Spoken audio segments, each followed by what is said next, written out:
Buenas noches. ¿Sí? Pues ante todo, muchas gracias por la invitación.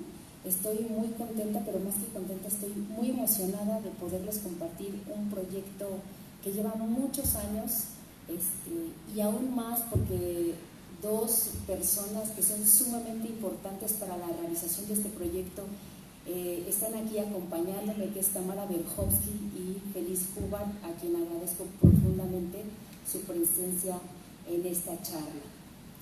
Pues hoy les voy a platicar de un proyecto que surgió hace aproximadamente más de 10 años y es un proyecto de entrevistas de historia oral que realicé a Moisés Berhovsky y a Clyde Hubbard. Pero primero les quiero platicar cómo conocí a don Moisés y a Clyde Hubbard.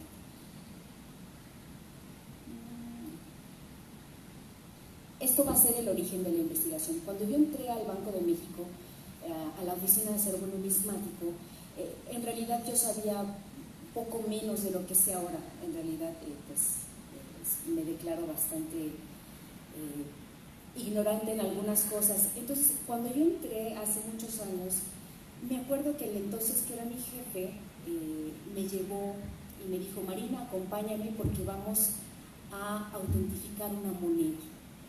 Yo en realidad no sabía dónde me llevaba y me llevó con un viejito muy amable, y era don Moisés Berhovsky. Yo me acuerdo que mi jefe sacó una moneda muy rara porque era tanta mi ignorancia que ni siquiera, pues yo acababa de entrar y en la academia no enseñan numismática como tal.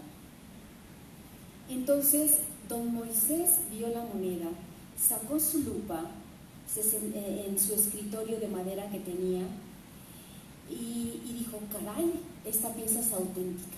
Y entonces mi jefe dijo: por favor, ¿nos puede dar un comprobante? Y dijo: claro que sí. Se puso sus lentes y gafas y en su máquina de escribir tecleó: declaro que a mi buen juicio y buen entender esta moneda es auténtica. Y mi jefe con ese papel pudo comprar la moneda. Para ustedes, yo pienso que a mí me pareció algo extraordinario que la palabra de este señor valiera tanto para comprar una moneda rarísima. Ese fue el primer acercamiento que yo tuve con don Moisés, fue la primera vez que yo lo conocí. Y después, en ese mismo año que yo entré al Banco de México, fui a la convención numismática. Y en la convención numismática, mi jefe me dijo: ven, te voy a presentar una personalidad muy grande.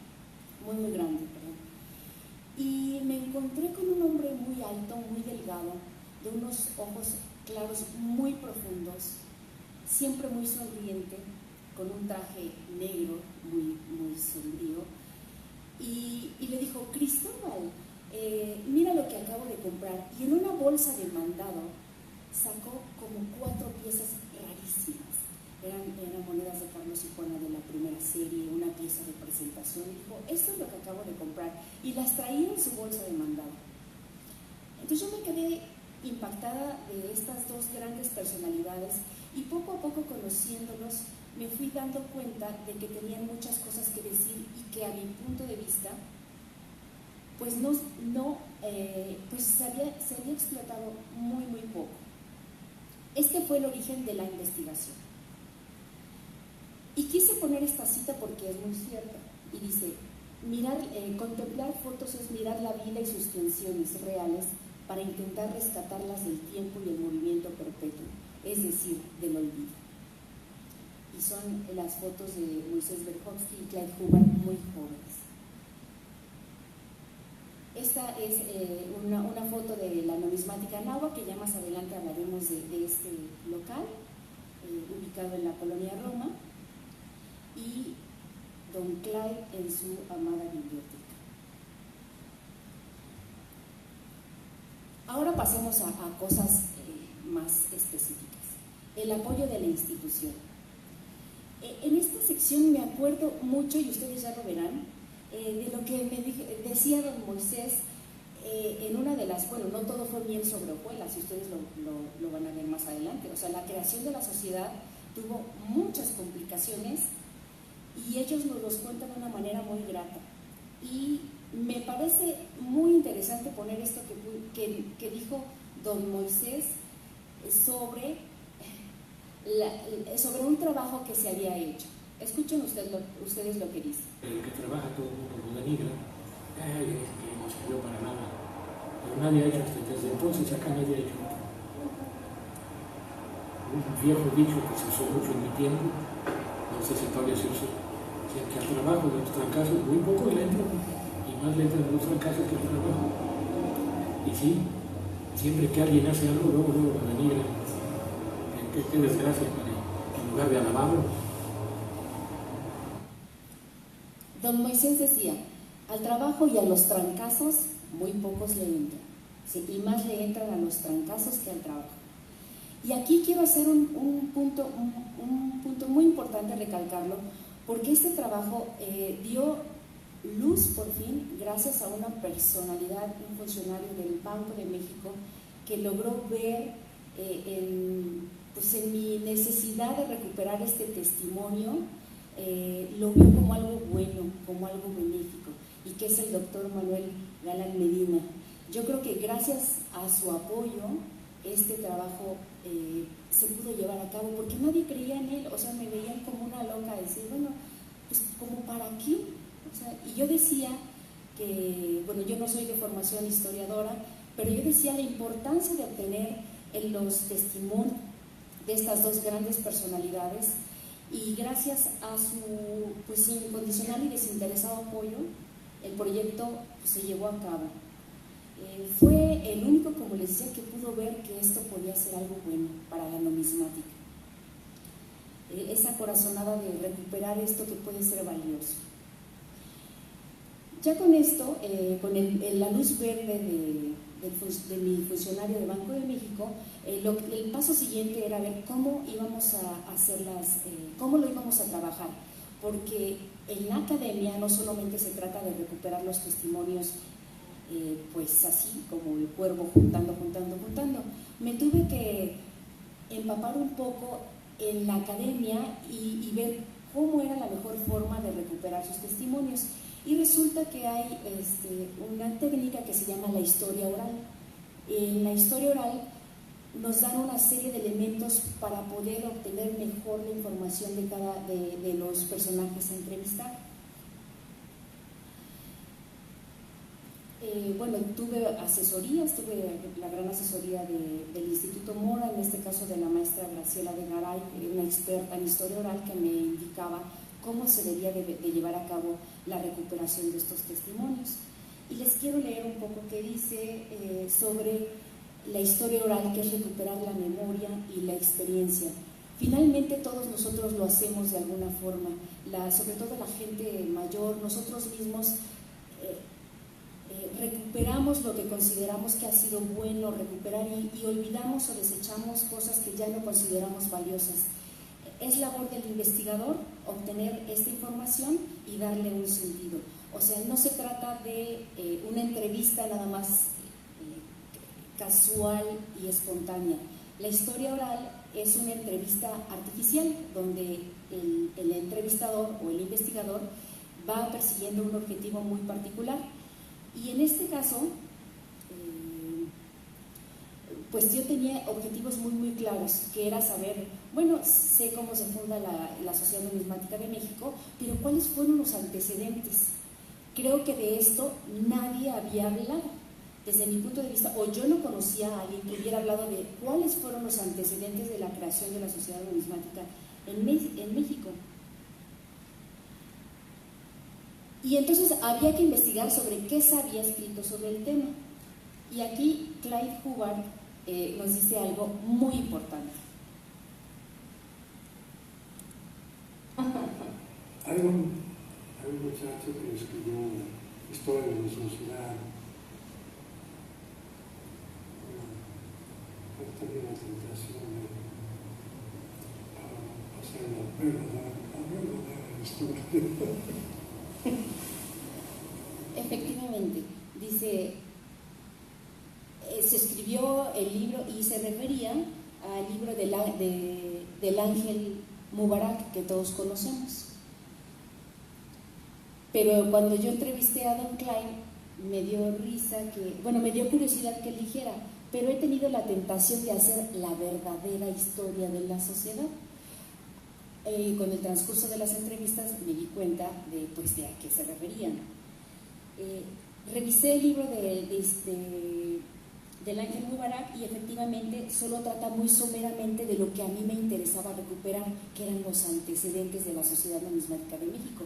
Creo que la mayor parte del libro es una crónica sobre los eventos posteriores que hubo después de conformada la sociedad, pero yo quería saber lo de atrás. Entonces les comparto rápidamente cuáles fueron los objetivos. ¿Cómo se formaron estos especialistas? Porque como de la noche a la mañana se hicieron especialistas, ¿cómo surgió la numismática en la Ciudad de México, pero en la Ciudad de México de aquel entonces? ¿Quiénes fueron los actores principales? Pero yo quería saber los nombres de los actores principales, cuáles eran los espacios en donde se reunían, qué libros leían, quiénes eran los coleccionistas de la época. En general, ¿cómo surge la Sociedad Numismática de México?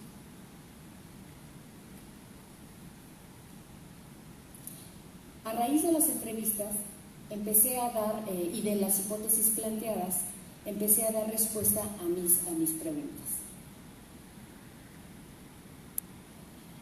El primer punto que yo me encontré es que había un lugar común, es la lagunilla. Escuchemos lo que dice Don Clyde acerca de la lagunilla. Casi nadie estaba coleccionando monedas, es decir, fue un periodo, muchas monedas llegando a la casa de Barón, Luciano Carranza, en los 50, como el señor Ángel Barón. Entonces, yo seguí comprando monedas en aquella época. Porque antes, no, inclusive antes, pero yo fui todos los días a ese Barón. ¿Todos los días? Revisando a veces 2 o 3 monedas diarias, ensuciando las manos con plata. Pero antes, yo empecé a coleccionar en serio monedas de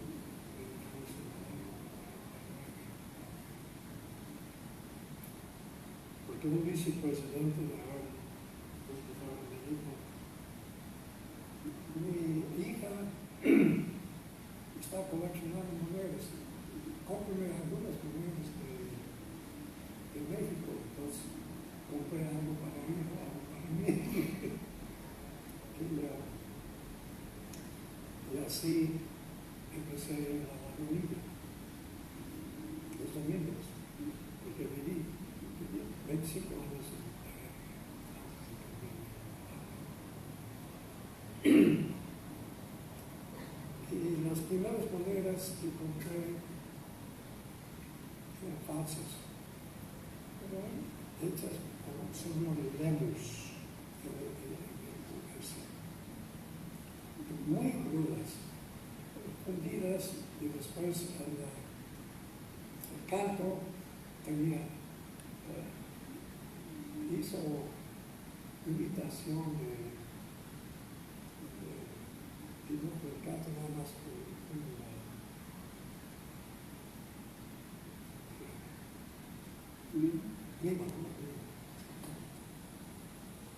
entonces nosotros que estamos en la lagunilla, esos son pasos, ¿cómo saben? Estamos viendo, yo no sé.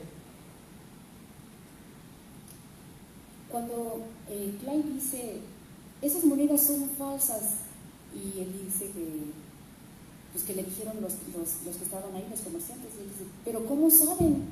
Dice, pues las estamos viendo. Dice, pues yo no sé. Esto es algo muy importante porque evidentemente, ¿cómo se iba a adquirir el conocimiento numismático si no había libros, no había catálogos como tales? Bueno, sí había, y que lo vamos a ver más adelante en la sección, pero a mí me parece muy importante cuando Clay dice, pues yo no sé. Y ahora, lo que nos dice Don Moy.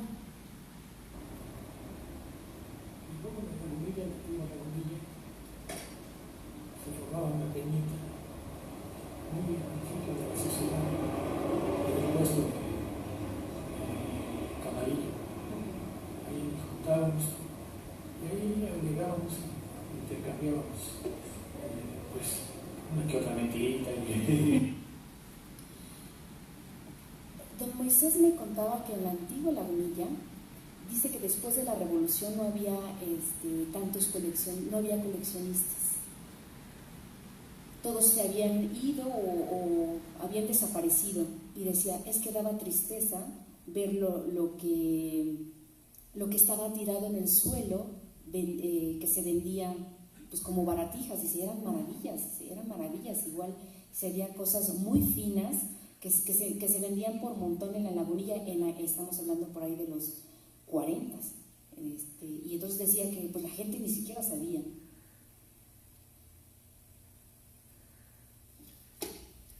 Y entramos, antes yo les quería compartir que también Carlos Gaitán escribió en 1969 en su libro La Revolución Mexicana y sus monedas un apartado que seguramente ustedes ya lo leyeron, pero también habla de este espacio común, la Lagunilla, y dice: un sábado a la 1 de la tarde estaba yo en mi despacho cuando alguien tocó a la puerta. No hice caso, volvieron a tocar, insistieron por tercera vez y se fue la persona que tocaba. 3 horas después andaba yo en el barrio de Tepito buscando billetes antiguos y monedas de la Revolución. Llegué al comercio de Miguel Galán, de quien era cliente asiduo, y me dijo: le mandé una moneda muy buena con mi hermano, pero no estaba en su despacho. Pedía yo 100 pesos por ella. Encantado, yo se los doy, dijo Carlos Gaitán. Dice, pues se la acaba de llevar su amigo el señor Lerena. Me dio los 100 pesos. Al día siguiente, domingo glorioso, en la coruscante Lagunilla, donde 20,000 cachivaches desde el suelo lanzan dardos de sol a las pantorrillas norteamericanas, encontré a mi buen amigo don Lucio Laguet y le conté el episodio de la moneda que había ido a ofrecerme en 100 pesos. Más activo y más inteligente que yo, el señor Laguet fue el lunes a entrevistarse al señor Lerena, llevando un tambache de monedas raras extranjeras y ofreciéndoselo a cambio de la monedilla zapatista de 5 centavos. Mi amigo Lerena no resistió la tentación y se hizo el cambalache o permuta, como dicen los ingratos códigos, en 7,500 pesos. Pero como 7,500 pesos son muchos, pues tuve que dejar pasar por segunda vez la oportunidad de acrecentar mi colección. Bueno, este es un fragmento de Carlos Gaitán. Y otra cosa que yo deseaba saber era sobre la literatura numismática. Si no había, o sea, cuando dice Don Clyde, pero pues yo no sé, yo no conozco. Y aquí nos dice Clyde algo muy importante. Entonces compré un libro que está en mi biblioteca. ¿Y cómo se llama el libro? The Guttag Collection. Tenía muchas ilustraciones. Julius Guttag era un coleccionista y tenía mucha moneda mexicana. Yo estudié las monedas. Me costó $5 este libro, ahora ya vale mucho más.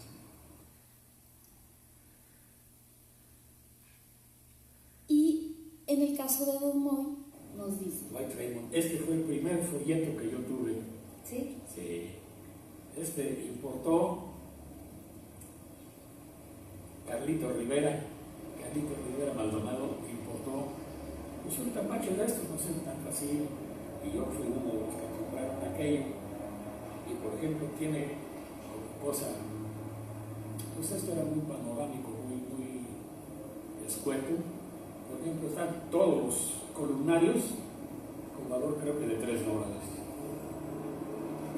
incluyendo 32, 33, todos esos, ¿no? Y variedades que se la cruz apuntaba en una letra, en otra letra, o en medio de 2 letras. A ver si me acordé. $8, $2 y $3, $3.50. Ya no andaba ahí muy descaminado. Aquí están. Fue un buen folleto y además muy instructivo, porque no había nada, no teníamos nada, y las pocas obras que había sobre numismática pues habían sido editadas, por ejemplo, la de León, la de Nicolás León, pues eran unos cuantos, entre media docena de coleccionistas que habíamos, se agotó la edición. Siguiendo hablando de espacios, algo que me di cuenta de que es común en ambos, es un lugar en el cual eran asiduos, no solo, bueno, en ese entonces no eran numismáticos como tal, pero los toreros, futbolistas, exiliados españoles, se reunían en este café que era famosísimo en la época, y era el Café Tupinamba. En el Café Tupinamba se comenzaron a reunir todas estas personas que eran aficionadas a coleccionar monedas y lograron hacer, como dice Don Moy, una peñita.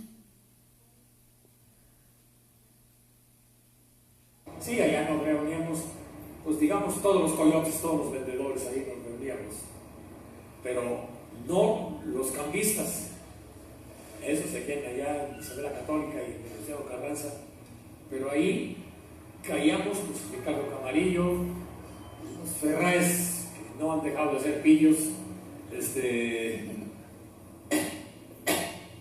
los Güeros Martínez, que lo mismo creaban monedas, las creaban, que las falsificaban, que las alteraban, pero que de todos modos se dedicaban a las monedas. Sí, había esa cosa. Y claro, luego de repente llegaban algunos coleccionistas. ¿Como quién? Llegaba Clyde Hoover, de repente, este señor Sherry, que era uno de los cónsules de Estados Unidos, son un montón de cónsules, era muy conocedor de moneda, no mexicana, sino en general europea, sabía mucho.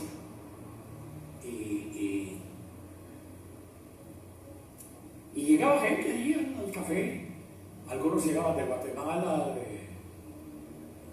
o de los estados, llegaban de Monterrey, y ahí se compraban y se vendían, y chachareábamos, nos enojábamos, de todo. Pero pues era bonito, ¿no? Y sobre todo lo que valía ahí mucho era el cambio de opiniones.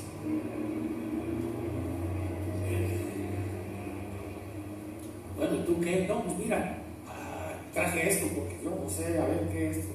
Y veíamos muchas cosas que nos enseñábamos unos a los otros. Y lógicamente también, bueno, ¿qué cuánto crees que vale esto? No, raro. Todos, cualquier cosa era rara, ¿no? Ya después se sabía que unas eran y otras no. Unas eran más caras y otras no. Pero mientras alegábamos ahí, algo sacaba uno limpio con eso, ¿no? Muchas veces nos reunimos en un café, cerquita, pero siempre hemos tratado de llegar primero para comprar el vuelo. En el Café Tupinamba, el arquitecto Luis Enrique Ruiz dijo una frase que se me quedó muy grabada y dijo: señores, la realidad es que los numismáticos en realidad somos avaros disfrazados de coleccionistas. Esta frase la dijo en el Café Tupinamba.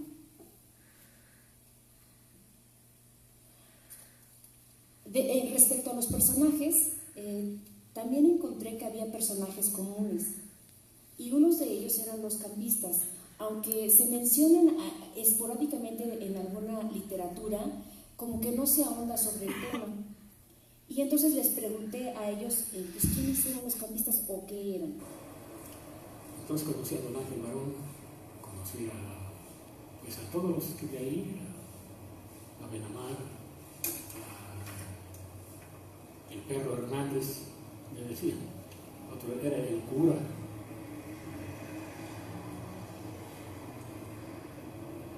Landeros, que eran los que estaban ahí en Isabel la Católica, sonando las monedas. ¿Para qué? Para que la gente que pasaba se enterara que ellos eran cambistas, digamos, freelance, ¿no? Solitos ahí, porque había otra casa de los hermanos.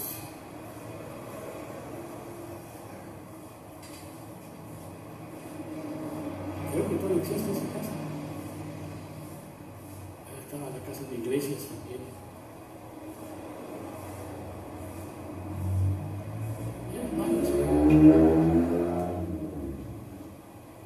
Había un paisano, Cesarrito también, Marcos C. María, también era de acá. Sí. Y la gente vive les cambiaba. Y de repente les caían maravillas a ellos, porque en aquella época pues casi no había coleccionistas. ¿No? Entonces ya empezaban a tener nombres: Abenamar, el Perro Hernández, el Cura, Landeros, Marcos C. María, el Chapeado, Santiago Ferrer, Miguel Aguilar, Víctor Lanz, Enrique García, Castillito, Lauro Jiménez, Amaya, Miguel Aguilar, Curi, los cambistas de la época.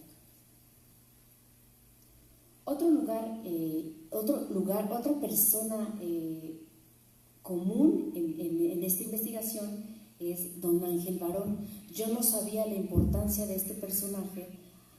Bueno, sabía que había sido uno de los principales promotores, pero no sabía a qué grado había sido su participación en este proceso.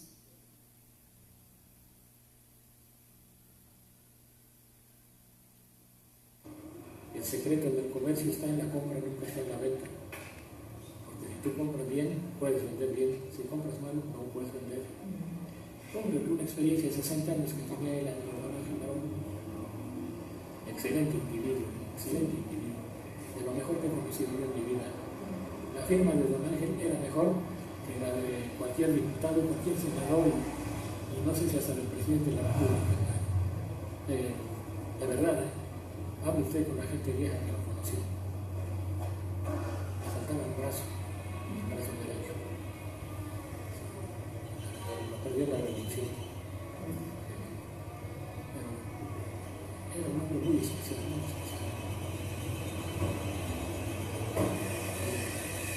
La mayoría bajaba la cortineta y mandaba a pedir por cartón, y esto, y lo otro, y allá. Todos los que éramos más o menos allegados, señor, leche, y se echaba sus copiosas. Pero él se echaba 3, 4 copas, que estaba tan fresco como yo antes de tomar una limonada más. Era un tipazo.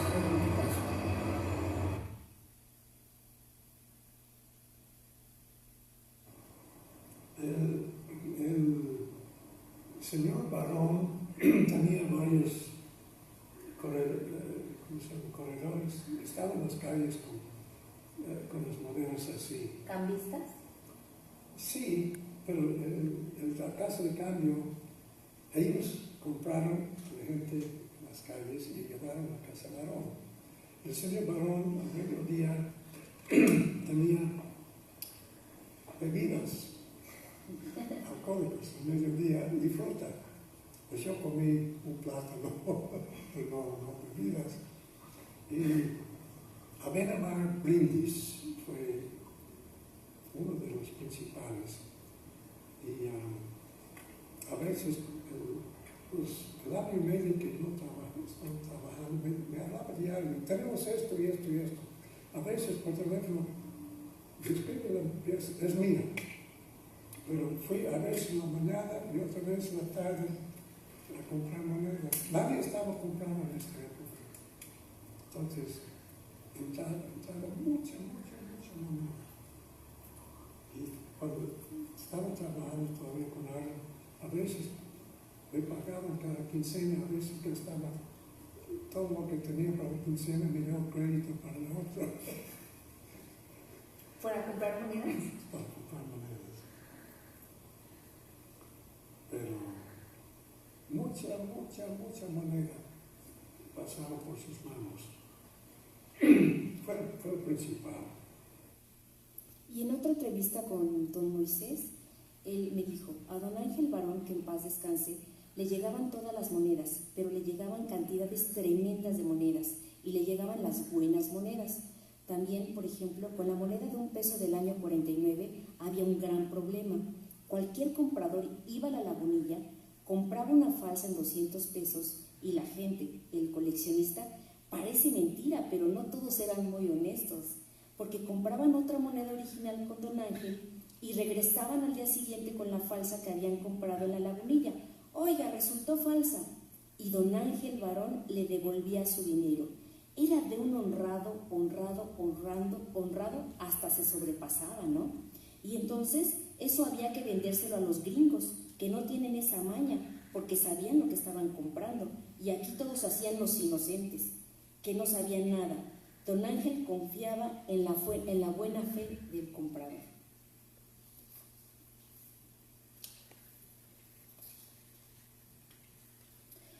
Y hablando también de personajes comunes, nos encontramos con los hubo más coleccionistas antes de la Revolución, que digo, yo no los conocí, pero se platicaba eso. Francisco del Paso y Troncoso era coleccionista, Nicolás León era coleccionista, Alfredo Chavero era coleccionista, y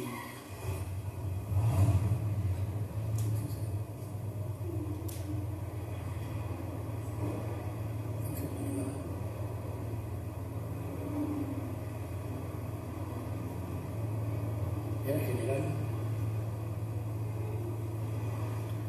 Bueno, se le va la onda.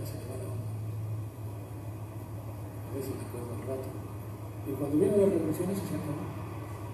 Entonces los buenos coleccionistas, que a partir del año 20, digamos, más o menos, comenzaron a coleccionar, pues, porque habían nacido coleccionistas, no por otra causa. O sea, iban y compraban todo. El señor Layet a veces viajaba hasta Guatemala para comprar monedas.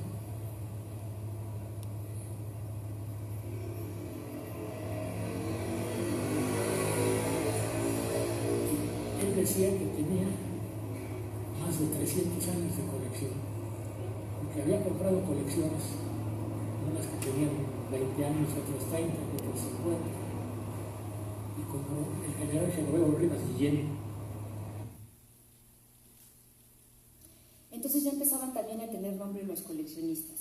Don Manuel Romero de Terreros, Carlos Gaitán, Lucio Laguet, Alfredo Porras, el ingeniero Rufino Lavín, don Alfredo J. Flores, el licenciado Muñoz, Luis Enrique Ruiz, Clyde Hubbard, Gonzalo Hale, José Luis Jiménez, Víctor Lanz. Y también nos contaron que hubo cosas no tan buenas.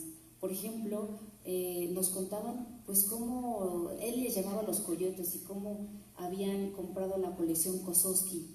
La colección Kosowski, las monedas de plata y cobre están en la colección. Sin embargo, me contaba cómo algunos coyotes habían adquirido la parte de oro de la colección Kosowski, o la colección de Lucio Laguet, también, que es una triste historia porque una de sus hijas vendió su colección, pero pues igual no sabía. Por eso siempre nos decían, don Moisés y don Clyde, que había que informar a la familia del valor de la colección, justamente para que no pase lo que le pasó a la colección de Laguet. Y la colección de Víctor Lanz, que pues también antes de fallecer, Víctor Lanz decía, yo me voy a morir con mi colección aquí. Finalmente, don Ángel Barón fue quien vendió la colección y la vendió bien. Y aquí hay un episodio muy importante donde Sí le platiqué a usted lo que había que huir de la Parra, ahí en Benítez Carranza, hace cerca otra casa acá, se me había olvidado que después se cambió y fue Banco del Atlántico. Cayeron 6 bolsas en fracción del macaco. Y ahí estaba la gente. Quería que lo dejaran examinar, que no sé qué, que no sé cuánto. Total, don Cristóbal Mendoza, que tenía su taller de platería en la esquina del edificio, el colegio de los Vizcaínos, en la esquina de Aldaco, no San Ignacio, sino Aldaco, el mismo edificio estaba su taller de platería de Cristóbal Mendoza. Eran 2 hermanos, pero luego se pelearon, hija de su lado, ahí se quedó Cristóbal a veces hemos hablado, no supe a dónde, se fue detrás de una carretilla. Cuando llegaron ahí, dice, oiga, ustedes déjenme examinar, que no sé qué, que no sé cuánto. Oiga, las voy a fundir, yo necesito este material para trabajar. Hombre, por favor, yo me voy lo más rápidamente que pueda. Venga, tratando de dejar, descargó todo lo que pudo. Y dice que no alcanzó, que alguna así de plano agarró y las echó al crisol. Matarlo. Y claro, las que vio con fecha, ahí. En esta parte, dice Don Moy, esa suerte hubo para la numismática. Se salvaron muchas monedas de una forma muy romántica. La sociedad de élite que no prosperó. También logramos descubrir que antes de la sociedad numismática de México que conocemos actualmente, hubo otra sociedad que no prosperó. De ese no hay, digamos que, evidencia documental más que los testimonios. Anterior, sí, cómo no. Yo nunca, pues o sea, nunca me junté ahí porque no me invitaron nunca, pero sí, cómo no, ahí estuvo, bueno, fue el licenciado Borrás y fue la Guerra, Bruno Rosales, que era el formador del Universal Gráfico en la campaña del Universal, José Luis Jiménez,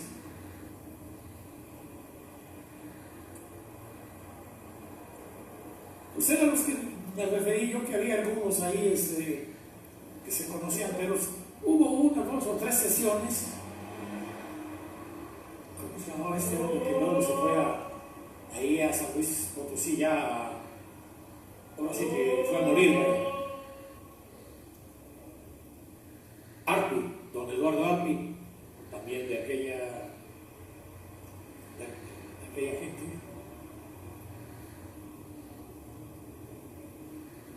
Pero pues se reunían 1 o 2 veces y no progresó. Y ahora hablamos de la fundación de la Sociedad Numismática de México. Incluso nos decían que algunos, pues no todo fue miel sobre hojuelas, que había oposición de algunos coleccionistas y numismáticos para que se creara la Sociedad Numismática de México, porque decían que al crearse se iba a conocer el valor de las piezas y mucha gente iba a querer coleccionar, entonces que preferían que mejor no se fundara la Sociedad Numismática de México. Sin embargo, esto sí se llevó a cabo. Bueno, el señor Tamborel tenía una colección avanzada y nos conocimos porque nos encontramos en la Lagunilla y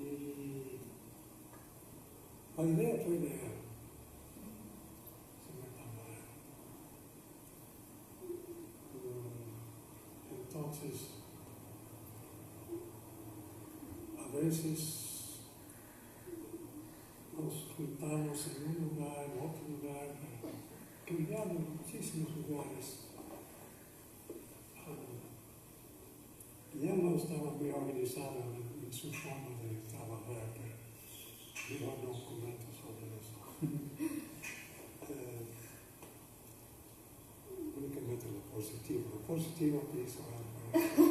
O lo negativo no importa. Pero tengo mucho entusiasmo. Ella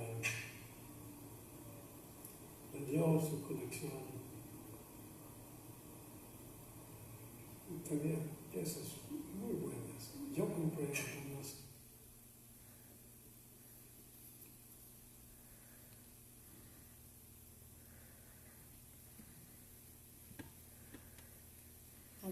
Ya, Paco, ya.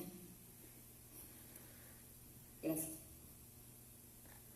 La que formó Tamborrell, yo creo que subsistió porque Tamborrell pagó todo. Como nadie pagábamos nada, bueno, teóricamente pagábamos 5 pesos, pero nadie pagaba nada, me imagino yo, porque cuando don Carlos Gaitán era también de aquella época, que paz descanse. Él era de la Academia Mexicana de Historia, muy culto el hombre. Le escribió varios libros, Un peso mexicano en el infierno, no sé si oyó usted hablar, sí, ¿verdad? Del libro, y Las monedas de la revolución. Se le va la onda,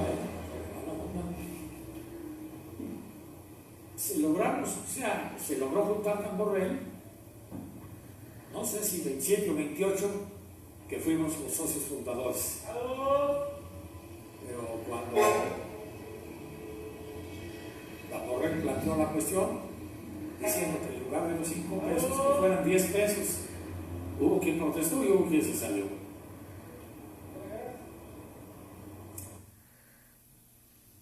Nos cuentan nuestros entrevistados cómo fue la labor de Tamborrell y cómo iban invitando Tamborrell a persona por persona, e incluso que le dijeron, cuando se acercó Tamborrell con él, le dijo: ¿usted es coleccionista? Y Moisés le dijo: no, yo soy coyote. Pues mire, estamos formando una colección, una sociedad, y queremos que usted nos acompañe. Entonces, esto, entre muchas otras cosas, como pues ustedes comprenderán, son videos editados, son muchas horas de grabación y solamente son pequeños fragmentos porque pues la idea no es aburrirlos, pero aquí hay una parte bien bonita sobre el surgimiento de la sociedad que nos dicen ellos. Y dice: cuando se empezó a hacer el boletín, lo pagó íntegro Tamborrell. Sí, todo eso salió de su bolsillo. Y gracias a eso se pudo sobrepasar la verdad que dijo el arquitecto Luis Enrique Ruiz, que los coleccionistas numismáticos somos puros avaros disfrazados. Sí, porque cuando se pidió 5 pesos más para los gastos, porque íbamos a publicar un libro del doctor Prado, quien es el patriarca de los escritores sobre la numismática, nadie quiso, la mitad se fue. No volvieron a la sociedad, pero la sociedad siguió porque Tamborrell siguió al pie del cañón.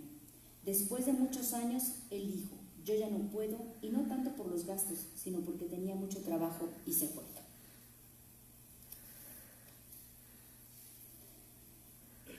Hemos llegado al final de esta breve exposición de un trabajo muy largo de historia oral, que fueron muchas horas de grabación. Por cada hora de grabación eran como 3 o 4 de transcripción de las entrevistas, el cual fue muy grato para mí. Y lo mejor de todo esto es que a raíz de esta investigación, el Banco de México reconoció la labor de los expertos que brindaron su apoyo al Banco de México. Esto me parece que es algo muy importante, porque no sé si en otro momento hayan sido reconocidos por la institución, pero el que el Banco de México haya reconocido y les haya dado un diploma de su labor como numismáticos, a mí me parece algo muy importante, y vuelvo a repetir que yo considero que todo esto fue gracias al doctor Manuel Galán, quien apoyó el proyecto de principio a fin.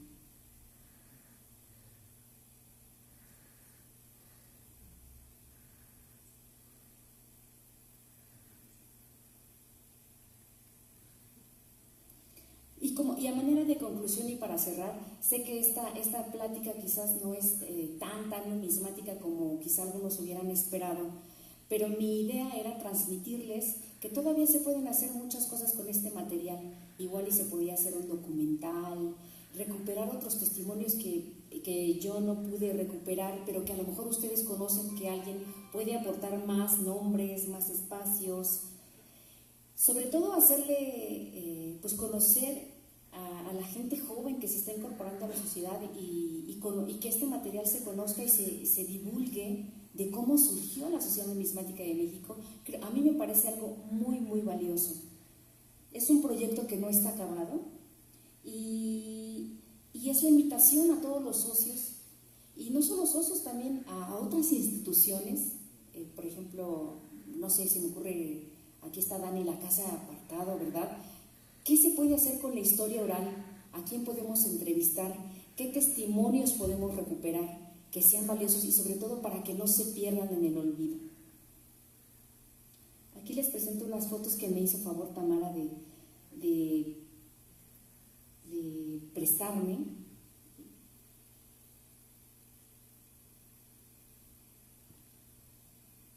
Y quiero cerrar con dos frases que a mí me encantan. Una de ellas es Don Clyde, a quien estimo mucho, y que se titula Los numismaniáticos. Naturalmente. ¿Cómo Decimos que son los numismaniáticos. Cuando uno ve un numismático al lado de monedas, se ve en los ojos que quiere la próxima pieza. Siempre, como no se termina nunca, es infinito, entonces siempre hay posibilidad de conseguir una pieza más, una pieza más, una pieza más. Y a veces se enferman las personas de tanta, se ponen nerviosos. Sí, yo conocí un coleccionista hace 50 años, se llama Enrique el Panadero, no me acuerdo su apellido, y su médico le aconsejó que tenga una colección de monedas. Y tuvo que hacerlo porque se enfermaba. Así es. Yo tengo libros también sobre personas que coleccionan cualquier cosa.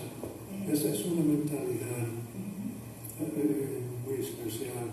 Y los que no coleccionan siempre nos ven como me falta un tornillo. El mejor libro sobre este tema es Lock, Stock and Barrel, tal vez lo mencioné. Lock es L-O-C-K, como cerradura. Stock es S-T-O-C-K. And Barrel es barril. Y es psicología de una colección, creo que lo mencioné en un chino que tenía una colección de varilla. Es este libro. Hay otros libros que tengo de psicólogos que dicen que estamos locos. No es necesario estar loco para coleccionar.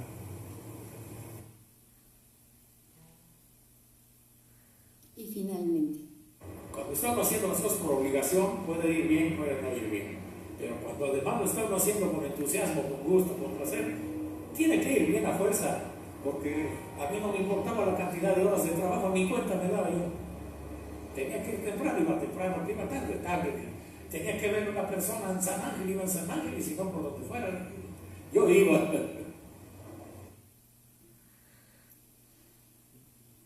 pues muchas gracias por su atención, lo aprecio mucho. Esto va dedicado con mucho cariño a don Clyde Hubbard y a Moisés Berkowski, y un especial agradecimiento a Feliz Hubbard, a Tamara Berkowski y al doctor Manuel Galán Medina por su gran apoyo para la realización de esta historia oral. Muchas gracias por su atención.